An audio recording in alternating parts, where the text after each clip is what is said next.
বন্ধুরা, আজ আমি আপনাদের নিরামিষ আলুর দম বানিয়ে দেখাবো। আলুগুলোর খোসা ছাড়িয়ে কেটে রেডি করে নেবো। ধোয়া আলুর মধ্যে দিয়ে দেবো 1/4 টিস্পুন হলুদ গুঁড়ো, 1/2 টিস্পুন নুন দিয়ে দেবো, ভালো করে মাখিয়ে নেবো। 4 টেবিল স্পুন সর্ষের তেল দিয়ে দেবো। হলুদ মাখানো আলুগুলোকে উল্টে পাল্টে লালচে করে ভেজে নেবো। আলুগুলোকে তুলে রাখবো। দিয়ে দেবো 1/2 টিস্পুন গোটা জিরে, একটা তেজপাতা 2 টুকরো করে দিয়ে দেবো, একটা শুকনো লঙ্কা। ফোড়নটাকে একটু নাড়াচাড়া করে নেবো। 1 টিস্পুন আদা বাটা, 1 টিস্পুন কাঁচা লঙ্কা বাটা, 2 টেবিল চামচ টমেটো গ্রেট করা, অল্প একটু দিয়ে দেবো জল। ভালো করে মশলাটাকে কষে নেবো। 1/2 টিস্পুন জিরে গুঁড়ো দিয়ে দেবো, 1/2 টিস্পুন কাশ্মীরি লঙ্কার গুঁড়ো, নুন দেবো স্বাদ মতো, দিয়ে দেবো সামান্য চিনি, ফেটানো টক দই 1.5 টেবিল চামচ। মশলাটাকে আবার 3 মিনিট সময় ধরে কষে নেবো। ভেজে রাখা আলুটা দিয়ে দেবো।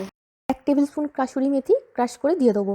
আলুটাকে আবার 2 মিনিট কষে নেবো। আলুটা সেদ্ধর জন্য দিয়ে দেবো বড় কাপের 1 কাপ জল, 1/4 টিস্পুন গরম মশলা গুঁড়ো, অল্প করে ধনেপাতা কুচি। আলুটা সেদ্ধর জন্য দিয়ে দেবো ঢাকা। ঝোলটা ঘন করার জন্য সামান্য ময়দা দিয়ে দেবো।